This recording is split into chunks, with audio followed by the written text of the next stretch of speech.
leading the revolution of talk radio. Doug Hurd on AM News Talk 1360. All right, 5 minutes after 4 o'clock, AM News Talk 1360. Back with Cyril Wecht, and we are joined on the telephone, return visit of Vince Bugliosi. His book, Reclaiming History, The Assassination of President John F. Kennedy. Mr. Bugliosi, of course, also wrote the best-selling Helter Skelter.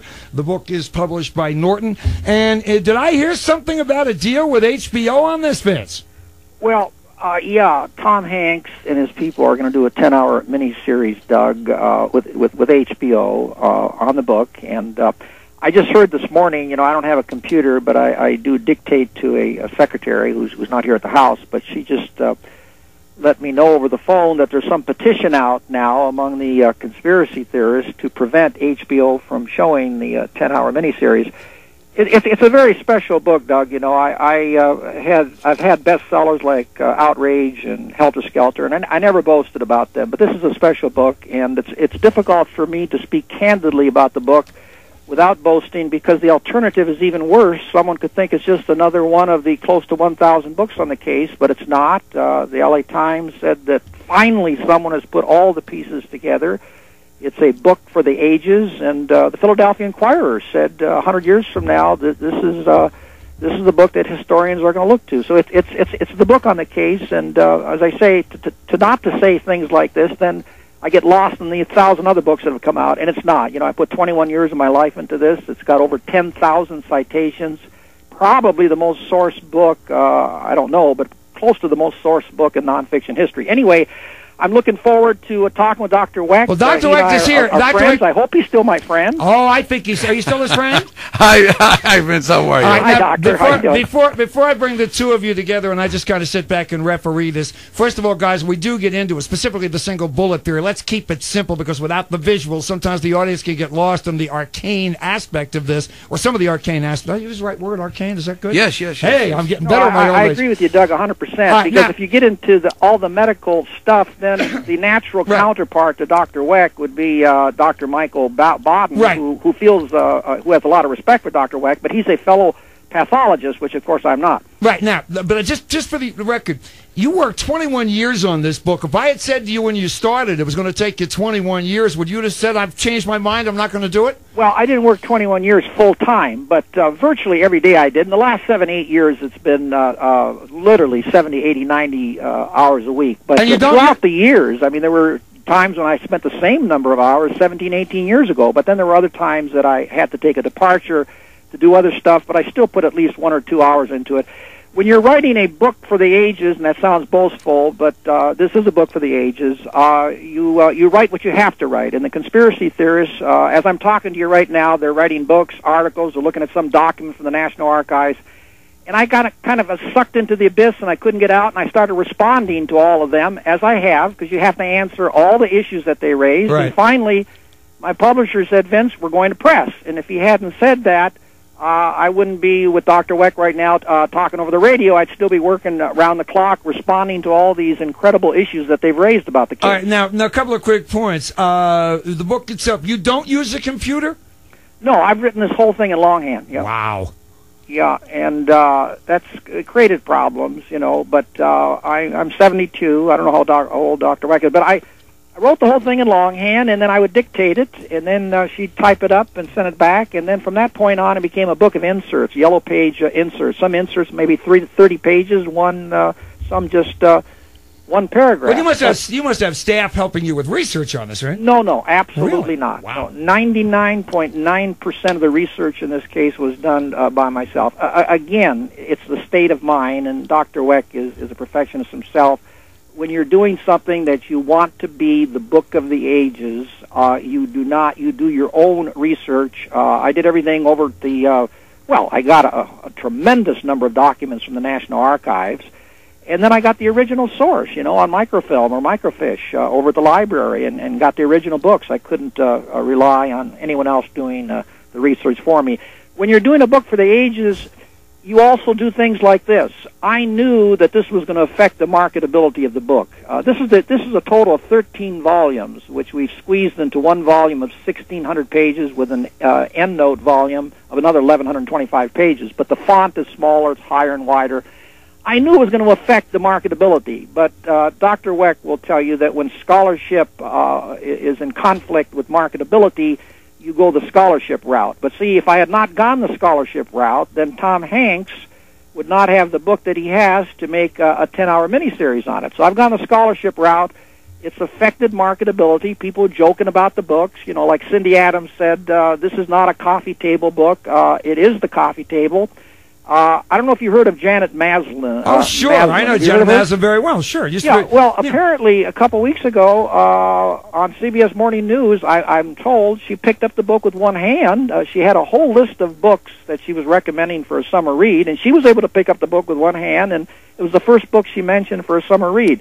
But you don't think of stuff like that when you're writing a book for the ages. I took on 2 reporters from Newsweek and pointed out how silly they were in claiming that the Warren Commission tried to suppress the truth, and they were afraid of a third world war and all that nonsense. And when I was taking them on, writing the words, I knew that they were going to ignore me, you know, and so I gave up Newsweek. Now, they have ignored me. Maybe it's not because of what I did, maybe otherwise, but on the other hand, U.S. News and World Report gave me a full page of Q&A, and then this coming week, or the next week, I think this coming week, I have an entire page in Time Magazine. Right. So it depends what your state of mind is. And my state of mind, and I keep referring to Dr. Wecht because I know his work, is scholarship. And he and I have reached a different conclusion. And the main area that I think, and you're right, Doug, you hit it immediately, that we should focus in on, is the single bullet theory. All right, and I want to break on that. I want to break on that point. We're going to focus on the single bullet theory when we come back,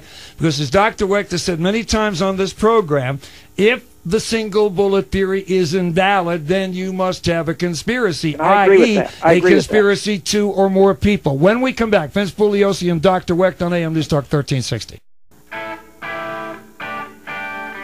60 minutes after 4 o'clock on AM News Talk 1360. Back with Vince Bugliosi, reclaiming history, the assassination of President John Kennedy, and Cyril Wecht is with us. Mr. Bugliosi, let's start with you.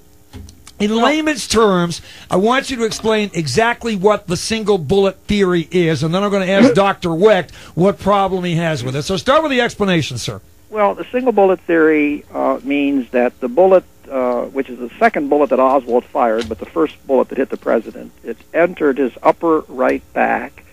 And the single bullet theory proposes that that bullet passed on a straight line through soft tissue in Kennedy's body and went on to hit Governor Connolly in the upper right back. So one bullet hit both of them. Now, I agree with Dr. Wecht that if one bullet did not hit both of them, then by definition, you have a second gunman and therefore a conspiracy. Now, why do I say that? Well, I'll tell you why. Oswald had a bolt-action rifle, and he could not have fired 2 bullets in less than 1.66 seconds. And yet we know that both Kennedy and Connolly, from the Zapruder film, were reacting to a severe external stimulus. There's no audio on the film.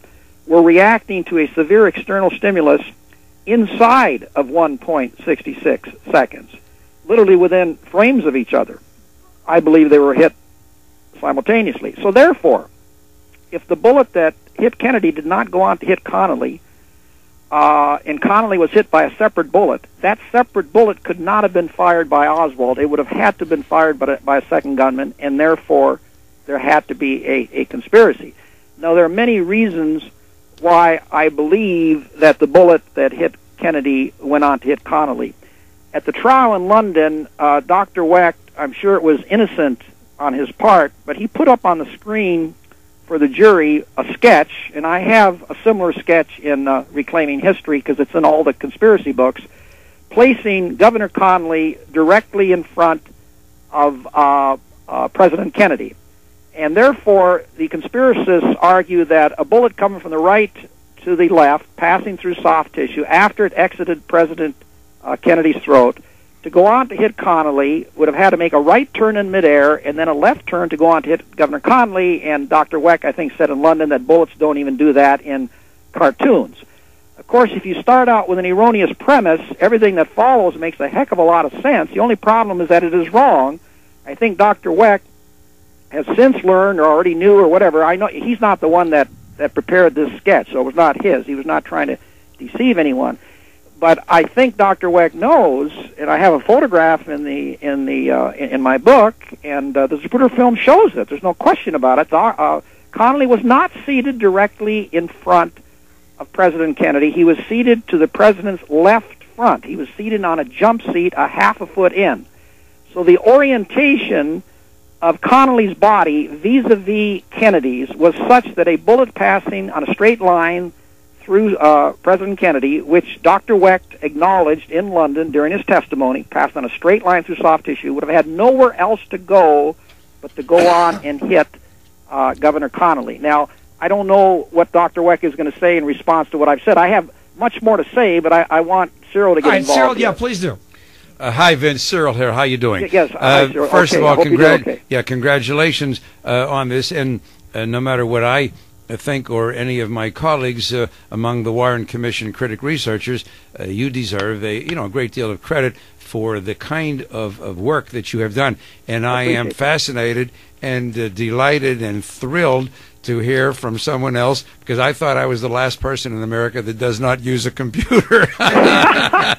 So you have won me over on that point. The single bullet theory holds, as Mr. Bugliosi, I'm going to call him Vince, and he's going to call me Cyril, right. Has stated.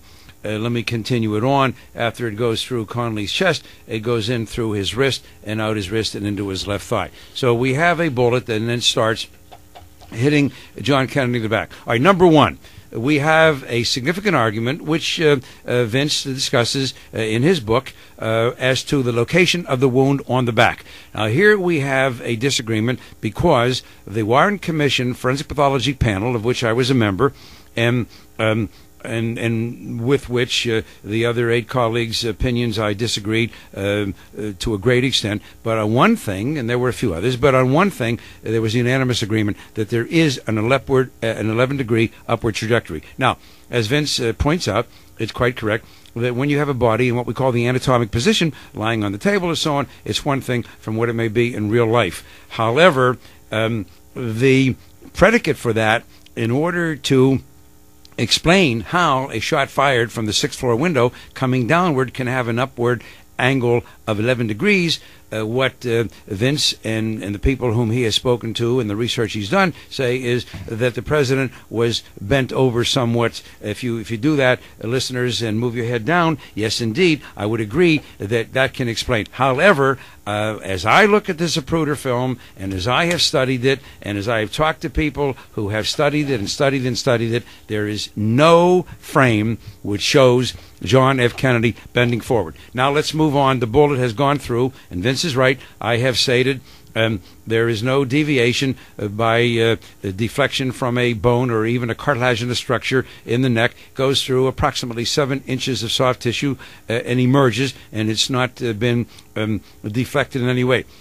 You know what? I'll even, for the sake of the discussion then today, accept what Vince has said about Connally being about 6 inches over to the left, although I don't see that on the film, but let's say, arguendo, that that's true.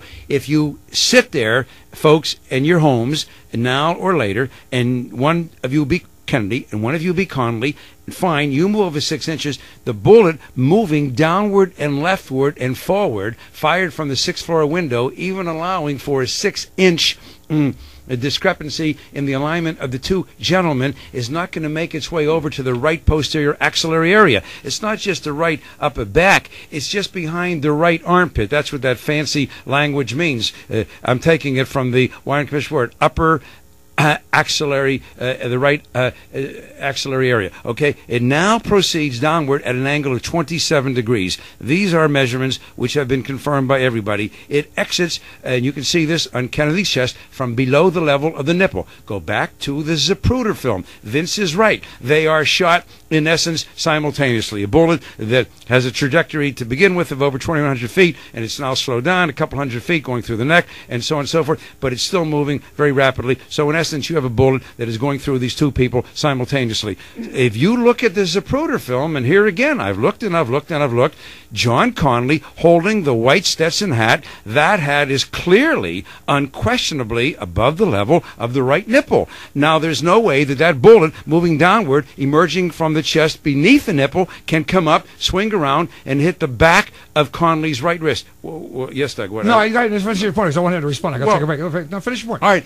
Then it emerges from the front of the governor's right wrist and proceeds downward at an angle of about 45 degrees into the thigh. Now, on its way, it has destroyed 4 inches of the governor's right fifth rib, and it has produced a comminuted fracture, which means fragmented fracture of the distal end of the radius, one of the 2 large bones that go down from the elbow to the wrist. Now, some of my colleagues, and Vince hasn't pulled this out of the air, they have dismissed this. Well, these bullets, these bones aren't really so significant. This is a big bone Texan of 6'4". The rib is a substantial bone. 4 inches are destroyed. The radius fans out where it meets the small bones of the wrist. It is a big bone. And to say that those bones were not directly impacted is, of course, I think, just erroneous. And then you have a bullet that emerges. And if you got to stop, I want to come back to its weight and its condition. And I've just discussed the trajectory. I want to talk about its condition, and I want to talk about its weight. All right, and we're getting a little bit arcane here. People trying to delay. Well, no, I understand. We're doing I understand that. I understand, but I want to give Mr. Bugliosi a chance to respond. Go ahead, Mr. Bugliosi. Okay, Dr. Wecht. If you have any questions for Cyril, go ahead. Yeah, Dr. Wecht raised several issues, of course, because he's the scholar that he is, and I didn't get all of them down. I was writing fast. On 11% upward through President Kennedy's body, if you carry that to its reductio ad absurdum, that would mean then that the assassin apparently was lying on the pavement on Elm Street shooting upward, and Dr. Wecht knows that did not happen. We're getting into a very sophisticated thing that would take a couple hours to really grasp, but the bullet was always traveling on a downward trajectory through President Kennedy's body. No one disputes that. But what happened is that he was slightly leaning forward, not very much, about 17 degrees. If he had been in an anatomic position, which is straight up and down, the autopsy position, the same bullet that entered in his upper right back would have entered up higher on his body and exited at a lower point. Another way of saying this, and I don't want to get into this because no one in the audience is going to understand it, but the bullet was always going downward because he was slightly forward, about 17 degrees. If you then straighten him out, kept the same bullet path, and straightened him out on the autopsy table, that bullet, like Dr. Wecht said, would be going slightly upward. But that's only because of the anatomic position, and we cannot get any further into that. Now, on Connolly, what Dr. Wecht did not point out, he was turning about 85 degrees to the right. That shows very clearly on the Zapruder film. 85 degrees or 80 degrees to the right. Do you agree with that, Cyril? You're 80 to 85 degrees to the right. Let's start with that. He turned, but when he turned, the bullet had already been through. I don't want you to understand. Once the shot is fired and the bullet goes through Kennedy, it goes through him. No, it shows at frame 210 that he's already turned, and we believe the shot was fired at around 210. Now, let's get into something that maybe the people in the audience could understand a little bit more. On cross-examination in London, and Dr. Wecht... Tell me, this is how we're changing focus on this. Let me take the break now. That way we'll have some time to talk, okay? Okay. Vincent Bugliosi, Reclaiming History. Dr. Cyril Wecht is 28 after 4 on AM News Talk 1360. All right, back with Vincent Bugliosi, Reclaiming History, the assassination of President John Kennedy, and my good buddy Cyril. Basically, what Dr. Wecht is saying, for those out there in radio land, what Dr. Wecht is saying is... this one bullet could not have traveled this circumventious route, if you will. Boy, Cyril, am I getting good with those words? The circumventious route, and then come out in the condition that it is in. If I were to, isn't that essentially your argument? Well, yes. Let me just, if I may, then sure. quickly comment on that. The bullet then that emerged after producing 7 wounds in 2 men and doing that circuitous route, or if you prefer, circumventious. We'll have to look up a dictionary. I'm not so sure. I think I blew that one. I think Vince and I are not so sure about that word.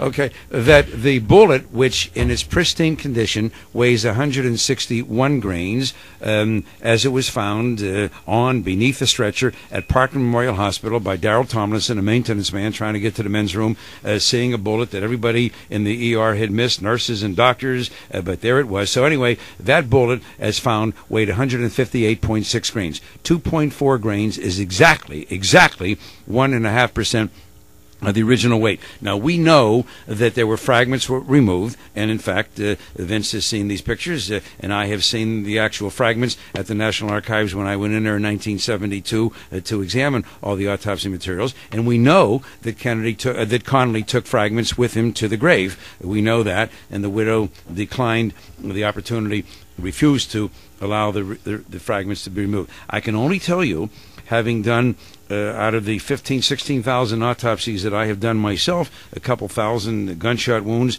suicides, homicides, accidents, and so on, in my opinion, there's no way that you are going to have fragments of a bullet left in at least 2, if not 3, anatomic locations of these 2 men, with fragments which are identified, which are measurable, which are visible to the naked eye, that are going to quantitate to less than 1.5% of the original weight. And then the condition of the bullet.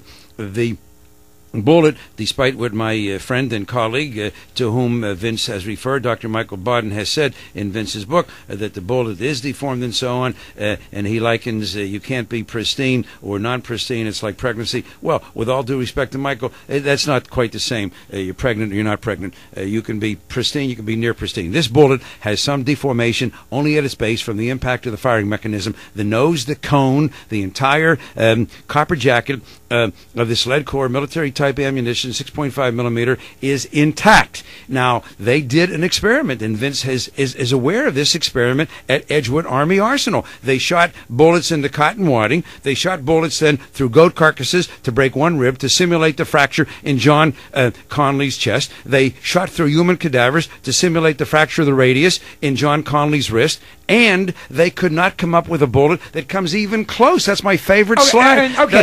Now, Vince in his book refers, I think it's a footnote, that they didn't have the money to spend, the House Select Committee on Assassinations in 77, 78, to do some more testing and so on. My God, you're talking about the federal government. Billions of dollars are like for any one of us, a couple of thousand, a couple hundred, or whatever, and so on. One experiment to show that this can be done. I challenged my colleagues in 1978, 79 on the forensic pathology panel, come up with one bullet, not 1%, one bullet, and collectively they had well over 100,000 cases. These are all top-notch experts. One bullet that has done anything like this, 7 wounds in 2 men, broken 2 bones, and emerged near pristine with a weight loss of only 1.5%. I am still waiting in the year 2007 for such a bullet to be produced by any forensic pathologist in the world. All right, so has this successfully, in your view, been replicated, Mr. Bugliosi, in any way, shape, or form? And are you aware of the test that Dr. Wecht is referring to? Go ahead. We've wandered away from the single bullet theory trajectory, which is the all-important thing, into the pristine bullet. 2 separate issues. They both deal with the single bullet. We wandered completely away from the trajectory of that bullet passing through soft tissue, and I'm going to return to it, and hopefully we'll have time to deal with the pristine bullet. Okay. Dr. Wecht in London referred to the bullet as I recall, a magic bullet. And on my cross-examination, I said to him, now, Dr. Wecht, this bullet, which you concede passed on a straight line through soft tissue in President Kennedy's body, if it did not go on to hit Governor Connolly, as you claim it did not, I said, why did it not tear up the interior of the limousine or hit the driver or anyone else? And his response to me was, Mr. Bugliosi, it's not my responsibility. I did not conduct an investigation. Whereupon I said to him, now, Dr. Wecht, haven't you come up with your own magic bullet? I said, if the bullet did not hit Connolly, as you say it did not tear up the interior of the limousine, did not hit the driver or anyone else, it must have zigzagged to the left. And Cyril said, no, it need not have zigzagged to the left. I said, did it hop, skip, and jump over the car? And he said, no, it did not have to perform any remarkable feat at all. Whereupon I said, well, then, Dr. Wecht, tell Dallas jury, the trial was in London, it was a Dallas jury, what happened to that bullet after it exited the throat of President Kennedy? He said, I don't know. Now, what that means is that the conspiracy theorists apparently are the ones that have the magic bullet. After it passed on a straight line through President Kennedy's body, it literally, if we're to believe the conspiracy theorists, vanished without a trace into thin air. And they're the ones that have the magic bullet, and yet the conspiracy theorists have wrapped that magic bullet label around the neck of the Warren Commission for close to 44 years. Now, there's another point that goes in the direction of the single bullet theory, and Dr. Wecht knows all about this, but the audience probably will not. The entrance wound to to Governor Connolly's body was ovoid. It was not circular, and entrance wounds are circular. This was ovoid, meaning that it had been hit by some intervening object. It had not started to wobble on its own. At 59 yards, it would not be wobbling or yawing. It doesn't do that at 59 yards. So it was hit by some intervening object. If it was not President Kennedy's body, as the other 8 pathologists on the House Select Committee concluded, then what caused the bullet to start yawing or wobbling after it exited the president's throat? Obviously, it was the president's body. There's another point involved here. A trajectory study done by Thomas Canning, he's a space engineer for NASA. What he did, he plotted the trajectory of this magic bullet, starting from the entrance wound to Connolly's body, to the exit wound in Kennedy's throat, to the entrance wound in Kennedy's body, on a straight line backward to the source, the origin of fire, and lo and behold, where is it? It's at the 6th floor window where we know Oswald was. I mean, his fingerprint and palm print were found there. His Carcano rifle was found there. Now, on the pristine bullet, yes, the HSCA did not conduct a test, but the Warren Commission did, and the HSCA relied on that test. And Dr. Wecht, as you know, the Warren Commission scientists testified that the bullet that they had was very, very close to CE 399, Commission Exhibit 399. They did not say that in no way did it resemble. It did resemble, and there was testimony under penalty of perjury from several scientists that it was close. I forget the exact words. They're in the book, but it was close.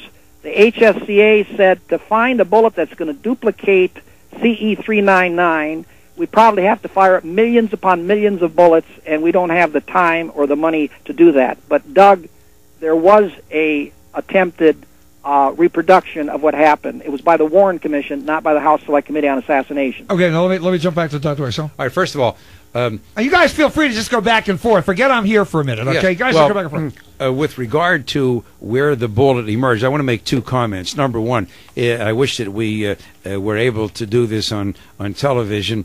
I could so we could show this, that the bullet emerging from Kennedy's neck quite easily, without any magical prestidigitation or aerodynamic feats of bewilderment, would move straight on out. There was no partition blocking the rear compartment from the front. The bullet just goes on out to the left, and not striking the driver, the Secret Service driver. I have no problem with that. Secondly, with regard to the downward trajectory, yes, Elm Street proceeds downward from Houston, and the cars were moving downward, so that there is indeed a downward trajectory. And one more comment on that, of course, and Vince is truly an expert on this.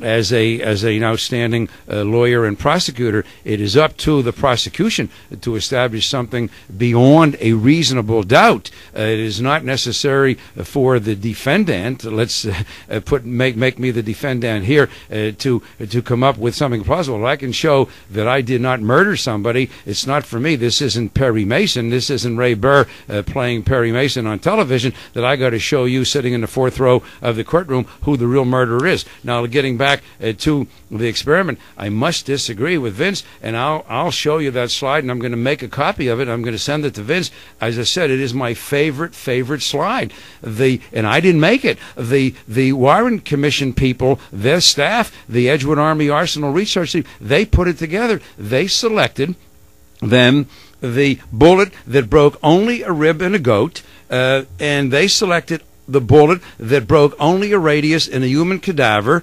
and to try to prove their case. And I can tell you, I've spoken to, I don't know, by now, 100,000, 200,000 people cumulatively over 40 years, whether it's elementary school, senior school, university, Masons, Elks, women, whatever. I show that slide, and I say, ladies and gentlemen, I am now the prosecutor. Lee Harvey Oswald is on trial. I want to thank you for your patience, for your diligence, for your attentiveness in this 6-week trial, and I want to just recapitulate with you some highlights. And here, ladies and gentlemen, this is the proof. I want you to look at this slide, and I want you to see if a bullet that breaks a rib of a goat can look like this, and you see it's wide and flat, and it almost looks like different caliber ammunition, but it is not. And a bullet that breaks a radius can look like this, and here you see a bullet with a mushrooming, peeling back effect, and so on. Then I go back over to Commission Exhibit 399, the magic bullet, which is at the far left of the screen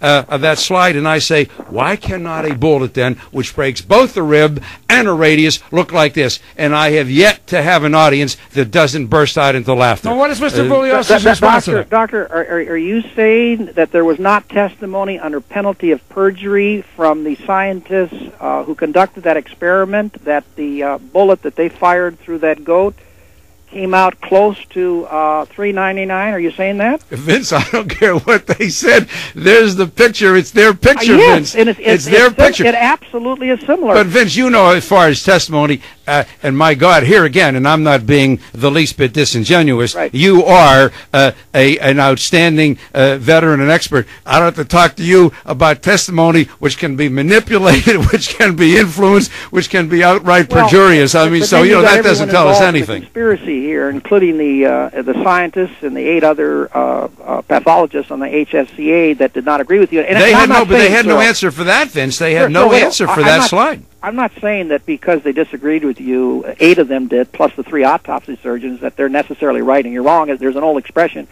if 50 million people say a foolish thing, it's still a foolish thing. But Cyril, on the burden of proof, you make a very valid point, because you're not only an extremely outstanding pathologist, one of the greatest in America, but you're also a lawyer.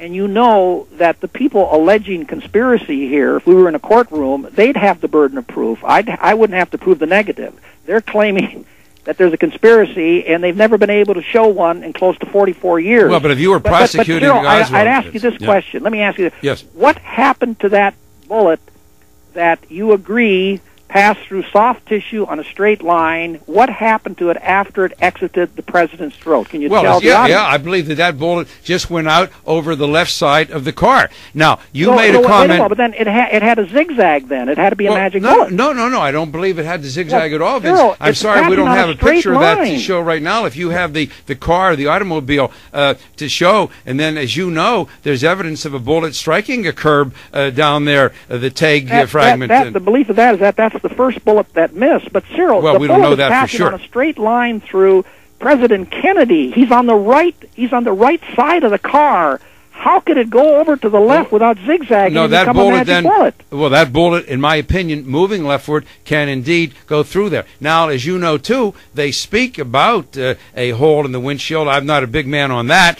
I just want to mention that, too, because you do discuss that in your book. And I want to say this. You commented before about a statement that I made when I was just a youngster and you took advantage of me in London. I was just a snot-nosed kid, for God's sake. And there you were, coming off Manson and so on. But anyway,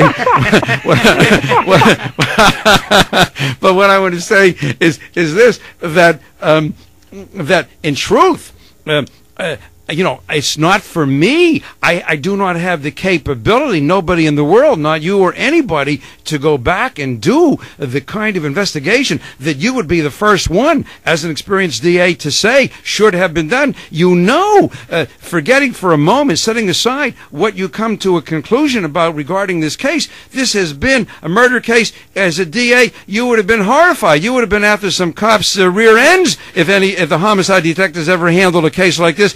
on anybody, let alone a president or a senator or a mayor or anybody else. No, it was Cyril, a botched up Cyril, investigation. Let me. This would have been a 2-3 day murder trial if the victim had not been Kennedy. Earl Warren said the same thing. He used to be the DA up in Oakland. It's a simple case. It's been transformed into the most complex murder case in world history, and that's one reason why this book is so long. This is a simple case right here.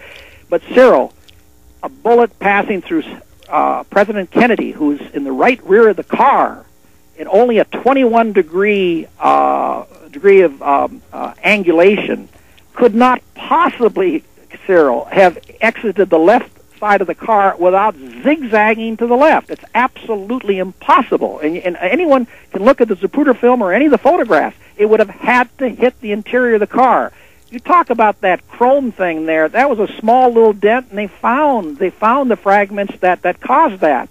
They found the fragments that caused that. That's CE567 and CE569. Well, they found fragments. But Cyril, I'm talking about the large bullet. The large bullet. Yes, no, I understand. I understand. You're not talking about fragments. I appreciate that, and I'm saying. What happened to that bullet? No, I'm saying that bullet could have been moving leftward and could have exited off to the left side without zigzagging. Yes, that's correct. Without zigzagging. That. I mean, and I'm you know when old, you talk about, and then hold on a second. Cyril is saying you can zigzag, and you're saying no. I didn't say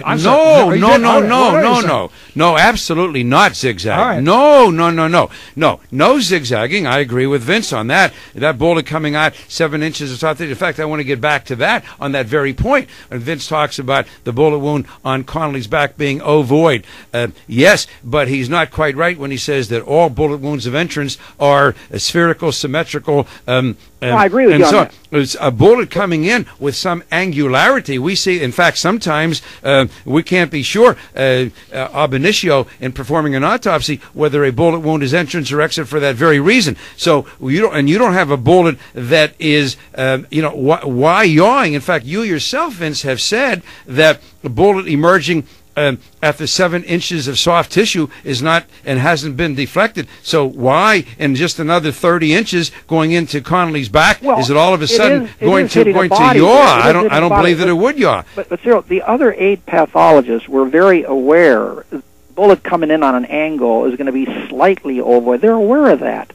But they were also aware that this was substantially ovoid, and all 8 of them concluded it had to have hit, not because of the angularity, which was slight, it had to have hit an intervening object. And the question is, what was that intervening object? And your colleagues, all 8 of them, said it was Kennedy's body. Well, I disagree, and you're quite right in pointing out that I was a minority person of one on that 9-member panel. As a matter of fact, I just want to say that may well be the epitaph on my gravestone. I mean, I got a few things in mind, and that may indeed be one of them. I want the audience. I want the audience to understand here. You are in the minority on this in terms of what it is we're talking about. Well, wait, on the forensic pathology panel. Yeah. I'm not in the Vince knows, and he's hoping to swing that over 75% to 80% of the American public. Oh, well, that doesn't... 75 to 80% of the American public, to use my buddy's line, believe Moses part of the Red Sea. That doesn't mean... Well, I'm not so... now you're talking about religion. Now, that's a different story. And add to that, the fact... Well, 75% of the American public don't have 1/1000th the knowledge that Cyril Wecht has about this case. So, if they were very knowledgeable, Cyril, and then 75% came to the conclusion, that would have some weight. But they don't know 1/10,000th of what you and I know about it. Well, but you're talking about 44 years now. Guys, I got to take a break real quick. Let's also understand something. This happened 44 years ago. You almost have to be 54 to 60 to even remember it. And unfortunately, as far as I'm concerned, the vast majority of American people came into contact with this via Oliver Stone's movie. All right? And that's what they know, that plus a little bit of this and a little bit of that. My opinion. We have to break. All right, okay. AM News Talk 1360. We're back with Vince Bugliosi and Cyril Wecht. Vince, can you stay after 5 or do you have to go? Well, I'm in the middle of a book tour here. I've got another interview coming up. I want to clarify one point on the bullet. It was not identical after the test, and I'm not suggesting it was, but it was similar, and and Dr. Wecht is indicating that it was in no way resembling, right. But it was similar, and I believe there was testimony to that effect. And also, these scientists said that they were confident after looking at the bullet and after looking at the wounds in the simulated test that one bullet could have caused all the damage that it did and be similar to CE 399. You got to realize this was a fully metal-jacketed military-type bullet, the exact type of bullet designed to cause a lot of damage to objects it hits without doing too much damage to itself. But Cyril is correct. The bullet was not identical, but it was similar. I mean, there wasn't a vast departure from the way the bullet looked. Mr. Bugliosi can only spend about 5 more minutes with us. So, Mr. Bugliosi, if I could make just a couple statements, please, and then I'm going to have to leave. Sure. And then Dr. Wecht can respond to them. Sure. CE 399, that's a so-called magic bullet. Like Dr. Wecht said, it weighs 158.6 grains now. So its original weight was 161 grains.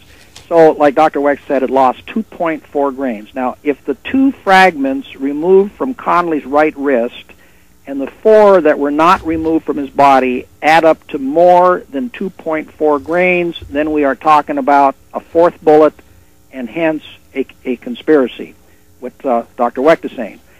But the 2 fragments removed from Connolly's right wrist, it turns out they only weighed a total of 1/2 a grain. As far as the 4 that have not been removed from his body, I want to read to you the Warren Commission testimony of Dr. Gregory. I think his first name is Charles, and he was one of Governor Connolly's attending physicians. Spector, that's the assistant attorney, assistant Warren Commission. Will you describe as specifically as you can what these metallic fragments, he's referring to those that were shown by X-ray, are by way of size and shape, sir? Dr. Gregory, I would identify these fragments as varying 0.5 of a millimeter in diameter to approximately 2 millimeters in diameter, and each fragment is no more than 0.5 millimeter in thickness. They would represent in lay terms flakes of metal. What would your estimate be as to their weight in total? I would estimate that they would be weighed in micrograms, which is a very small amount of weight. I don't know how to reduce it to ordinary equivalents for you. It is the kind of weighing that requires a micro-adjustable scale, which means that it is something less than the weight of a postage stamp. Now, there's another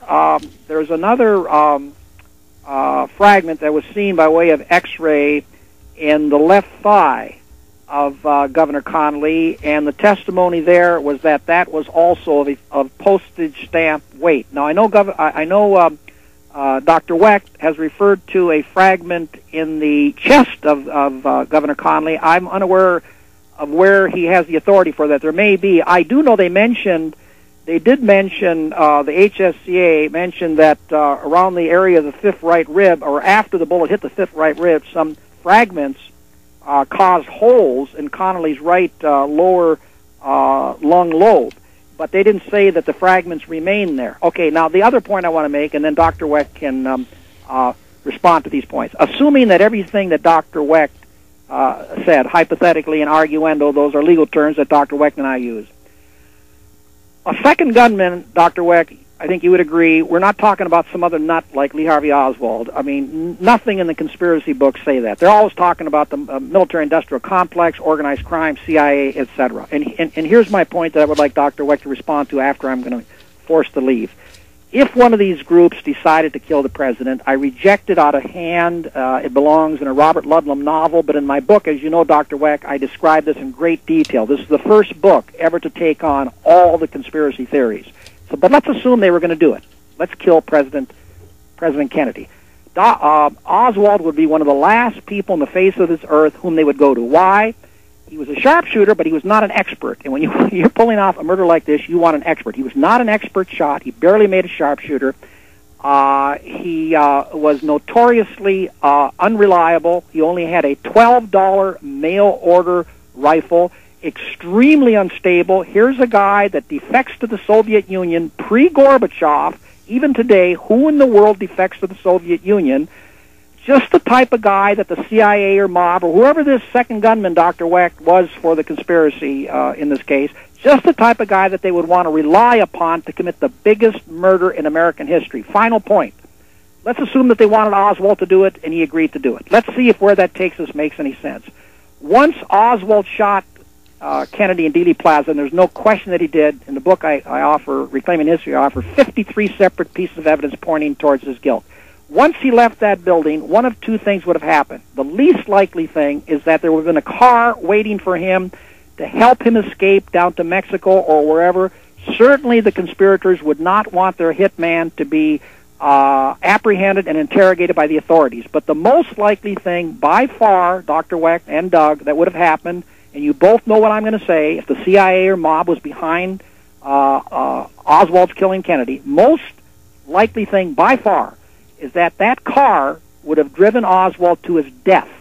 And yet we know that Oswald was out on the street with $13 in his pocket trying to flag down buses and cabs. That fact alone tells you there's no conspiracy. In fact, the presidential motorcade route that brought the president's car right below Oswald's window wasn't even determined until November 18th, 4 days before the assassination. What rational person can possibly believe that the CIA or mob or whatever one of these groups were would conspire with Oswald to kill Kennedy within just 4 days of the president coming to Dallas? Now, I'm sure, Dr. Wecht, you're going to respond to this. I have to run. Doug, great being on your show. Pleasure. I really appreciate it. And, you know, I respect and I have great, he's an honorable man, Dr. Wecht.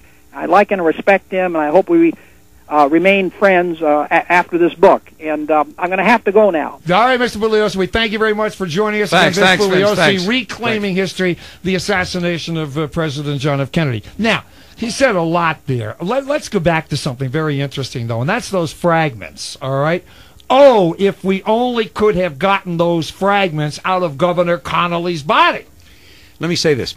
We, the critic researchers, wanted those fragments badly, but we weren't going to be so callous and insensitive as to have requested them while he lay dying. However, the request was prepared, and when his death was announced, then in a very short period of time, one of the top people in Washington went to then Attorney General Janet Reno with that request. To her credit, she passed it on to the FBI people down there in Dallas, who then went to Mrs. Connolly.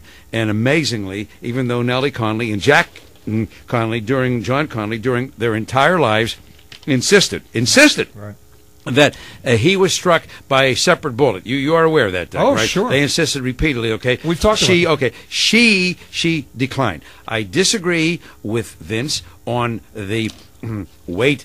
I don't have to. You can just think for a moment. A postage stamp compared to even a piece of metal. No, I disagree. And the estimate that was given by this one or that one as to the total weight, I think, is quite inaccurate. And in any event, the fragments would have been extremely important because of neutron activation analysis. I don't want to get into too much technical discussion now, but I want you to know this, that a major point, a linchpin, set out by Vincent Gwynne, the Warren Commission, and then later the House Select Committee assassinations expert, about NAA, neutron activation analysis, as being the scientific corroboration of the single bullet theory, has been blown out of the water. You are aware of the paper, are you not, by Professor Spiegelman and others at Texas Christian University, including a former top FBI agent, now Professor Tobin, who have shown upon scientific study. And they don't get into a conspiracy discussion, who killed Oswald, this or that. They just dealt with it as scientists,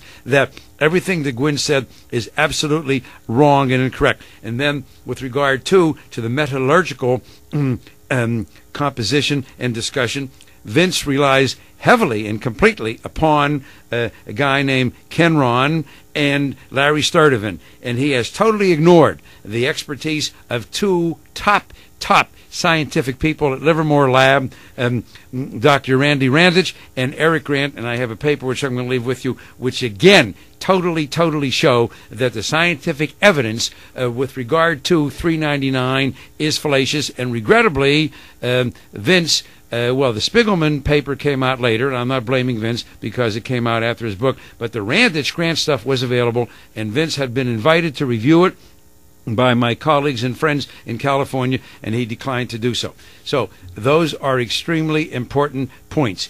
Let me say this, that he laid out for me a beautiful argument. I'm reminded of seeing a program once with Bill Buckley, and they were debating, and it came back to him for rebuttal, and he sat there with his hands clasped in front of him, and he says, I'll rest on what I said. Well, I would rest on the portrayal that he made of Oswald. As a matter of fact, it's a perfect portrayal for this patsy. The point is that Oswald was not a shooter. He was a perfect patsy. And with regard to our program here in 2003, a 15-hour DVD set, the absolute most comprehensive presentation, including Senator Arlen Specter and people on the other side, and my colleague Dr. Michael Bodden and so on. Yeah, then it's all there. www.intoevidence.net. www.intoevidence.net. Get those two